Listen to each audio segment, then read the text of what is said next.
say what an honor it is to be here today, and also what an honor it is to have my story to continue to intersect with Professor Wasserman's story. He wouldn't know who I am. I'm one of thousands of students who went through his organic chemistry course here at Yale. One of thousands of students who did it because they were pre-meds. At the time, though, I had just come to decide that I could even be a pre-med. I was atypical. I was a lot older.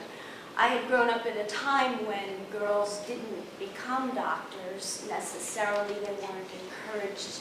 In my family, no one was a physician.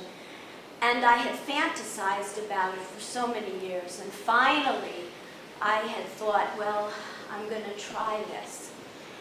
And as luck would have it, or maybe more than luck, I'm not a religious person, but I kind of believe that God smiled on me when he gave me Professor Wasserman as an organic chemistry teacher.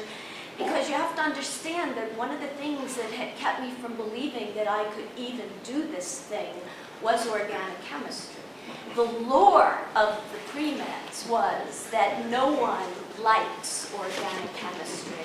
And it is the thing that stands between you and medical school.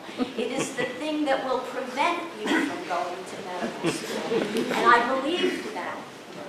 But I believe that God smiled on me because I was an English major and Harry Wasserman was an artist.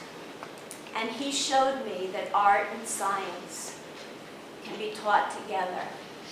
And he was probably the only organic chemistry teacher that would illustrate points with pictures that he drew on the board, and that I found organic chemistry to actually be closer to diagramming sentences, which was something that I understood, and I hope I don't offend any of you here.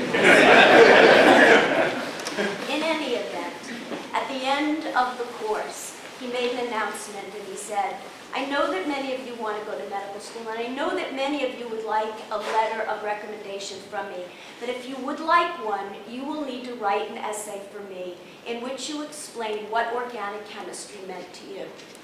And everybody went, ugh. But I didn't. I was passionate. I went home and I worked on my essay. And I had so much to say because literally it had been one of those things that had made me think I couldn't do it, and I was doing it. And I had children at the time, and I'd talk about organic chemistry at dinner, and my kids would go, oh my God, Mom, stop. And I put all that in the essay, and the next day in class, he said at the beginning of the course, he said, will Nancy Angoff please come up after? And I was, of course, anxious and nervous, and he always had groupies around him, and I never was one of them. But I did go up, and I stood in line, and I waited my turn, and I said, I'm Nancy Angoff, and he said, I am wondering if I could quote from your essay. I'm accepting an award this weekend, and I'd like to be able to quote from your essay. And I, for the first time, thinking quickly, you know how many times it's after the fact, you say, damn, I wish I had thought of that, but I thought of it. And I said, sure, you can quote from my essay if you'll write a letter. And he did. And I got into Yale Medical School. And I did residency in internal medicine. And I take care of people with HIV. And 16 years ago, I was asked to be Dean of Students at Yale Medical School. And in that way, I believe I carry the legacy of Harry Wasserman.